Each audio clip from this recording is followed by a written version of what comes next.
오늘 저는 삼성역에 나왔는데요. 바로 이곳에 캐비어, 랍스타, 크레이피쉬, 대게, 킹크랩 이 모든 걸 무제한으로 먹을 수 있는 최고급 뷔페가 있다고 해서 찾아왔습니다. 음식이 무제한 제공되는 뷔페 특성상 값비싼 식재료를 사용하기는 부담스러워서 대게가 나와도 냉동 자숙을 해동해서 내주거나 트러플도 오일로만 대체하여 제공하는 편이거든요. 그런데 이곳은 사용하는 각각류 모두 냉동이 아닌 생물이고 캐비어도 진짜 철겁상어 아래 심지어 트러플도 생트러플을 갈아서 사용한다고 합니다. 이 모든 걸 무제한으로 즐길 수 있다는 게 놀라운데 그래서 가격은 얼마냐고요? 인당 200달러. 랍스터 무한리필로 유명한 바이킹스 어프가 100달러, 웬만한 호텔 뷔페가 12만원 이상으로 거의 2배에 달하는 가격인데요. 그럼 이곳은 인당 200달러를 내고 먹을 가치가 있을까요? 솔직히 말하면 있습니다. 하지만 취향 차이가 있다고 보았기에 제 영상을 참고해서 방문을 고려해보시면 좋을 것 같습니다. 국내에서 제일 비싼 해산물 뷔페 솔직 리뷰, 그 자세한 이야기는 영상을 통해 보시죠.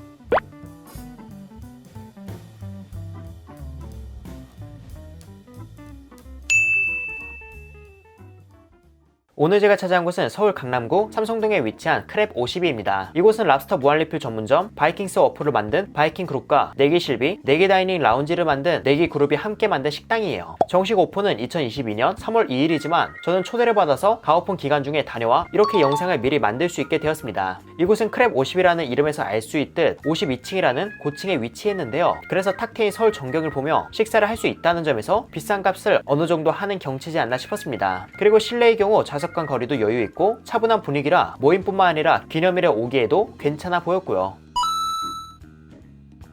그렇게 자리를 안내받은 후 테이블에 앉았는데 다음과 같이 예약자 이름이 적힌 카드와 다양한 커트러리가 세팅되어 있었습니다. 다양한 음식이 있는 뷔페 특성상 다음과 같이 준비해 주신 것 같았는데 대게 손질용 도구가 있는 게 참 묘하더라고요. 게다가 여기에 추가로 비닐장갑과 가위도 제공되었는데 이런 고급스러운 분위기에서 비닐장갑을 끼고 게살을 발라내는 그림은 다소 재밌게 느껴지기도 했습니다. 그리고 테이블을 보면 번호가 있잖아요. 이곳의 경우 주문 즉시 요리해서 내어주는 경우가 많아서 이렇게 테이블 번호로 음식을 예약하여 직접 픽업 혹은 가져다주는 서비스를 제공한다고 합니다. 참고로 이곳은 입장하면 각 테이블마다 기본적으로 대게, 랍스터 플래터와 중식 코너에 즉석 요리 1종이 랜덤으로 제공된다고 하는데 이런 기본 음식이 나오는데 시간이 다소 걸린다고 해서 일단 이곳에 음식을 가지고 와서 한번 맛보도록 할게요. 그렇게 음식을 담기 위해 접시를 찾는데 이상하게 접시가 보이지 않았습니다. 그래서 알아보니까 이곳은 쟁반을 이용해서 음식을 담는다고 하더라고요. 보통 뷔페는 개인 접시에 자신이 원하는 음식을 원하는 만큼 가져갈 수 있지만 이곳은 작은 접시에 음식이 소량씩 담겨 있거나 DC로 제공 또는 서버가 음식을 담아주는 방식이라서 접시가 아닌 쟁반에 음식을 담는 방식이었습니다. 이런 경우 음식의 담음새는 좋지만 자신이 원하는 만큼의 음식을 담는 게 제한적이라 경우에 따라선 다소 아쉽지 않을까 싶었어요. 아무튼 200달러 뷔페에는 어떤 음식이 있는지 꼼꼼하게 살펴보도록 하겠습니다. 크랩 52는 카운터를 중심으로 뷔페 손님의 식사가 이뤄지는 공간은 프렌치, 그릴, 한식, 디저트 등으로 준비되어 있고 반대편에는 숙성회를 비롯해 초밥, 꼬치튀김, 스키야키 그리고 중식 코너가 있습니다. 이렇게 파트만 보았을 때 10만원대 호텔 뷔페와 크게 달라 보이진 않지만 음식 하나하나의 퀄리티는 상당히 알찼어요. 일단 기본적으로 냉동 갑각류가 아닌 생물 갑각류를 선보인다는 점이 정말 큰 메리트라고 보았습니다. 호텔 뷔페에서 대게를 드셔보신 분이라면 아실 거예요. 우리가 생물을 쪄서 먹는 것과는 달리 호텔 뷔페에서 제공하는 대게는 자숙을 해동한 거라서 단맛도 부족하고 푸석한 느낌이 들어 맛이 없다는 걸요.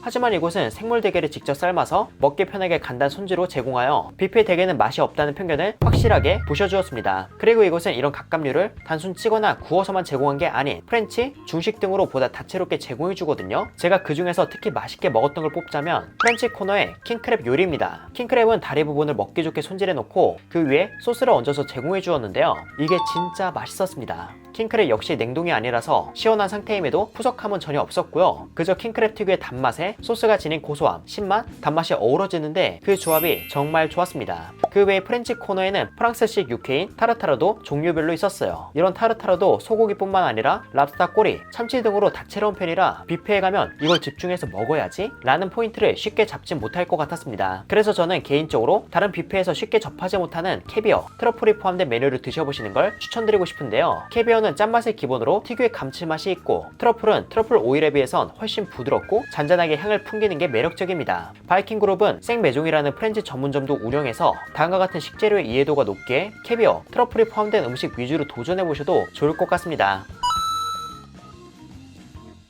그리고 다음으로는 프렌치 파트 옆에 있는 따뜻한 음식들도 살펴봤는데요. 이곳의 음식은 개인적으로 생각했을 때 다른 곳에 비해선 그렇게 특색이 있어 보이진 않았지만 딱 하나가 제 눈길을 사로잡았습니다. 바로 대게장 빠에야. 대게장을 넣고 만든 빠에야지만 비주얼은 대게장 볶음밥과 비슷해 보였어요. 대게장 볶음밥과 닮은 이 빠에야에 눈길이 간 이유는 간단합니다. 손질한 순살 게살이 얹어져 있기 때문이에요. 남이 발라준 게살, 줄여서 남발게. 그걸 게 내장 내음이 그윽한 밥과 함께 먹는다면 포만감을 감수하더라도 먹어야겠다는 생각이 들었습니다. 게살은 촉촉하게 게 특유의 단맛을 품고 있었으며 빠에야는 볶음밥 같은 약간 단단한 식감에 김의 짠맛, 게 내장의 고소함이 은근히 올라와 매력적이었습니다. 그리고 여기서 팁을 드리자면 이곳은 기본으로 대게가 나온다고 했잖아요. 이때 제공되는 대게살을 발라서 여기에 더 얹어서 드시면 아마 훨씬 더 맛있게 드시지 않을까 싶습니다. 제가 느낀 크랩 52의 음식은 제공된 음식을 그대로 먹는 것도 좋지만 다음과 같이 무언가를 더해서 먹는 것 역시 나름 알차게 즐기는 법인 것 같더라고요. 제가 이곳을 이용하며 느낀 이런 꿀팁들은 영상 중간중간에 계속해서 말씀드리도록 하겠습니다. 이번에는 회와 초밥, 튀김을 맛보고자 건너편 홀로 이동했어요. 홀에 들어서면 초밥과 회 코너가 바로 보이는데 회를 좋아하시는 분이라면 여기서 멈칫할 수밖에 없을 겁니다. 왜냐하면 세팅이 너무 예쁘게 되어 있기 때문이에요. 횟감과 초밥 재료가 들어있는 케이스와 나무 그릇에 담긴 형형색색의 초밥, 그리고 연어알을 곁들인 후토마키가 시선을 사로잡았습니다. 횟감의 경우 항상 일정하기보다는 날마다 조금씩 달라지는 것 같았는데요. 이날은 참다랑어 뱃살, 양념에 졸인 붕장어, 대광어, 캐나다산 성게, 방어, 참다랑어 속살, 연어알, 찐 전복, 간장 절인 가리비 이렇게 준비되어 있었습니다. 그리고 나무 그릇에 담긴 초밥은 단새우와 아기간, 대게살과 다진 참치, 연어알과 성게 이렇게 세 종류가 있었고요. 그릇에 담긴 초밥은 케이스 안에, 회와 초밥은 따로 예쁜 접시에 담아 준비해 주셔서 이는 취향껏 가져가면 되는데 자세히 보면 미리 만들어 놓지 않은 초밥이 있다는 걸 확인할 수 있었습니다. 예를 들면 붕장어, 전복, 참다랑어 뱃살 등 이런 초밥들은 요청하면 자리에서 바로 만들어 주는데 초밥이라는 음식은 바로 만들었을 때 제일 맛있거든요. 따라서 미리 만들어져 있지 않은 초밥 위주로 드시는 걸 추천드립니다. 저는 이날 붕장어 초밥을 비롯해 성게 초밥을 부탁드리면서 밥의 양을 줄여달라고 요청했습니다. 사실 이 코너를 소개하기 전에 이곳의 초밥을 간단하게 먹어봤는데 밥의 양이 조금 더 적어도 괜찮을 것 같더라고요. 그렇게 저는 요청한 초밥과 작은 접시에 담겨있는 숙성회를 가지고 자리에 와서 맛보았습니다. 우선 붕장어 초밥은 달짝지근하고 담백하고 포근한 식감이 좋았어요. 그리고 샤리라 불리는 밥의 맛은 단맛보다는 신맛과 짠맛이 주로 느껴졌습니다. 밥의 퀄리티도 그렇고 재료의 퀄리티도 그렇고 확실히 기존의 뷔페보다 그 맛이 좋았어요. 그리고 다음으로는 성게초밥을 맛보려고 하는데 진짜 성게가 넘치게 얹어져 있습니다. 이 성게초밥은 크게 한 입 먹어봤는데요. 성게가 지닌 녹진한 질감 속에 안 좋은 맛 없이 특유의 단맛, 감칠맛이 기분 좋게 올라와 비싼 값을 확실히 하는 맛이지 않나 싶었습니다. 여기서 잠깐 제가 또 꿀팁을 하나 알려드리자면 성게를 밥과 함께 잘 섞어준 후 대게살이나 킹크랩 등 취향에 맞는 해산물을 더 얹어서 드셔보시는 걸 추천드려요. 제가 직접적으로 언급한 대게와 킹크랩은 그 특유의 단맛이 성게와 밥과 잘 어우러져 이들이 주는 기분 좋은 맛을 정말 제대로 만끽하실 수 있을 겁니다. 이곳이 활갑감류를 사용해서 양질의 게를 제공하기에 이런 점을 잘 활용해서 먹으면 더 알차게 드실 것 같습니다. 그 외에 숙성에는 적당히 숙성되어 그 맛이 좋았지만 썰어놓고 시간이 지나면서 표면이 마르는 게 뷔페 특성상 어쩔 수 없지만 아쉽더라고요. 이런 뷔페의 특수성을 고려하고 맛만 본다면 회와 초밥의 퀄리티는 뷔페 중 단연 으뜸이지 않을까 싶네요. 그리고 다음으로는 중식 코너로 넘어가 보겠습니다. 중식은 다른 뷔페처럼 여러 요리가 나름 알차게 있지만 여기선 이게 메인이 아닙니다. 바로 즉석에서 만들어주는 각각류 요리가 크랩 52의 하이라이트죠. 각각류 요리는 랍스터, 던지네스 크랩, 스파이니 랍스타를 튀긴 후 갈릭, 진저, 칠리 소스에 버무려서 제공해줍니다. 참고로 이곳은 찐 대게와 마찬가지로 각 테이블마다 중식 코너의 즉석 요리가 랜덤으로 제공되는데요. 저희 테이블의 경우 칠리 소스에 볶은 스파이니 랍스타가 나왔습니다. 그렇게 가장 첫 번째로 먹은 칠리 랍스타의 맛은 매콤하면서 새콤달콤한 양념이 스파이니 랍스터 살코기와 정말 잘 어울렸고요. 익힌 스파이니 랍스타는 랍스터와 비슷한 맛이지만 보다 살의 밀도가 높았으며 역시 생물을 손질한 거라서 너무 퍽퍽하지 않고 육즙도 머금고 있어 뷔페 음식보다는 전문 식당의 요리를 먹은 느낌에 더 가깝다는 생각이 들었습니다. TV 프로그램 정글의 법칙에서 보던 크레이피쉬를 푸짐하게 즐겨보고 싶다면 이 음식을 집중적으로 먹어보는 것도 좋을 것 같네요. 그 다음으로 갈릭 랍스타를 주문해 보았는데 튀긴 마늘로 만든 소보로에 덮여있는 비주얼이 독특합니다. 이건 튀긴 마늘을 비롯해 빵가루도 들어갔는지 마늘의 단맛과 향뿐만 아니라 고소함도 함께 느껴졌어요. 한편으로는 마늘 맛이 강한 튀김옷 같기도 해서 랍스터를 튀김으로 즐겨보고 싶었던 분들에게 꽤나 매력적인 요리로 다가가지 않을까 싶었습니다. 그리고 버터크랩은 던지네스 크랩을 튀기고 버터 소스에 볶아준 것 같았는데 그 맛은 중국집에서 시켜먹는 유산슬이 있죠. 그 유산슬의 소스처럼 감칠맛 강한 짠맛이 기본으로 있고 버터의 내음이 내음이 강하기보다는 그저 고소한 내음이 은근히 묻어 있었습니다. 게살은 순살이 아닌 직개발 위주로 제공되어 손질해서 먹어야 하는 번거로움이 있어서 던지네스 크랩에 달고 진한 살이 먹고 싶은 분은 드셔도 좋겠지만 손질이 귀찮은 분은 비교적 살을 발라내기 쉬운 랍스터 요리를 추천드립니다.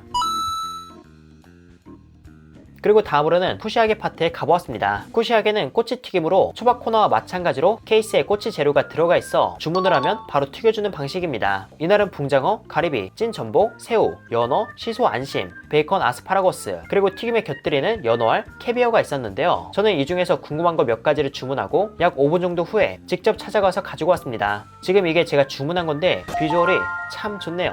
종류는 4가지로 시소 안심, 찐 전복, 붕장어, 새우로 안심에는 캐비어가, 찐 전복에는 게우소스와 생트러플이 얹어져 있는 등 따로 요청하지 않았는데 다음과 같이 어울리는 조합으로 내어주셔서 그 맛이 더욱 기대가 되었습니다. 이렇게 나온 꼬치튀김은 하나씩 먹어봤는데요. 우선 시소 안심은 도톰한데도 질기지 않고 안심의 육향과 시소 특유의 내음이 서로 잘 어울렸습니다. 그리고 위에 얹어진 캐비어는 감칠맛과 짠맛을 더해주어 별미로서 좋았고요. 그리고 전복은 생각보다 쫄깃한 편이었는데 이런 식감은 바삭한 튀김옷과는 다소 낯선 조합이라 전복튀김을 먹은 느낌보다는 바삭한 튀김 고명을 찐 전복과 함께 먹는 것 같았습니다. 그리고 전복의 크기에 비해서 게우소스와 트러플의 양이 적은 편이라 맛에 있어 특별함을 주기보단 찐 전복의 맛이 지배적으로 느껴지는 튀김이었습니다. 그 외에 붕장어는 부드럽고 담백했으며 새우 역시 특유의 단맛과 바삭한 튀김옷의 조합이 좋았고요. 전체적으로 꼬치에 꿰어진 재료가 큼지막하고 기름에 튀겨서 느끼함도 올라오는 편이라 위에 고명이나 소스를 얹어서 먹을 예정이라면 충분히 달라고 요청해서 드시는 게 더 맛있게 즐기는 법이지 않을까 싶습니다. 그 외에 그릴 코너는 특별하게 양념한 고기가 아닌 생고기를 적당히 구워 무난했고 해산물의 경우 냉동이 아닌 생물을 사용해서 질긴 식감 없이 재료 본연의 맛에 집중해서 먹기 좋았고요. 그릴 코너도 깔끔한 게 좋았지만 다른 코너의 음식들에 비해 특별함은 크게 없어서 특별히 그릴 코너를 추천드리기보다는 관심이 간다면 한번 드셔보시는 게 좋을 것 같습니다. 그리고 조선호텔 김치 코너 옆에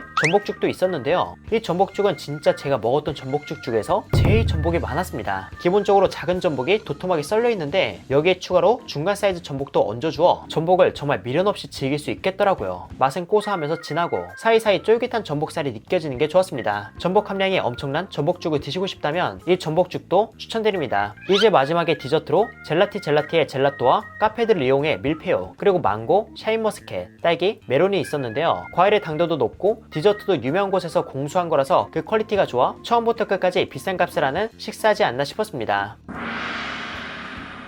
이렇게 해서 인당 $200 뷔페 크랩 52의 음식들을 전체적으로 살펴보았는데요. 일단 이곳은 분위기와 경치에서 값어치는 어느 정도 했다고 생각했고요. 기존에 무제한으로 만나볼 수 없었던 캐비어, 활스파인의 랍스타, 킹크랩을 단순 조리가 아닌 요리로 다채롭게 즐길 수 있다는 점, 그리고 이런 곳이 국내에서 유일하다는 점에서 이곳은 비싸도 그 값어치는 어느 정도 했다고 보았습니다. 하지만 크랩 52는 이런 분들에게는 맞지 않을 거예요. 해산물보다 고기를 선호하시는 분들에겐 솔직히 먹을 게 없는 편이었습니다. 식재료의 비중이 대부분 각각류에 쏠려 있어서 각각류나 해산물을 안 좋아하시는 분들에게 추천드리기 어려울 것 같았고요. 각각류를 손질하는 걸 싫어하는 분들 역시 이곳과는 안 맞지 않나 싶었습니다. 기본적으로 대게나 랍스터 등 간단하게 손질되어 나오지만 결국은 손질해야 하기 때문에 이런 번거로움에 호불호가 있을 거라고 보았어요. 크랩 52는 각각류의 힘을 많이 준 뷔페이고 음식의 가짓수도 엄청 많은 게 아니라서 호텔 뷔페의 상향 버전을 간다는 느낌보다는 각각류를 무제한으로 먹을 수 있는 최고급 뷔페라고 생각하고 방문하시면 보다 만족스럽지 않을까 싶습니다. 그리고 초밥과 회의 퀄리티는 뷔페 중에선 단연 최고였지만 결국 뷔페 시스템이기에 밥의 풀림이나 온도는 아쉬웠지만 그래도 이 정도면 만족스럽다고 보았어요. 아무튼 호불호는 있겠지만 개인적으로 너무 만족스러워서 크랩 52는 부모님을 모시고 또 와야 할 것 같습니다.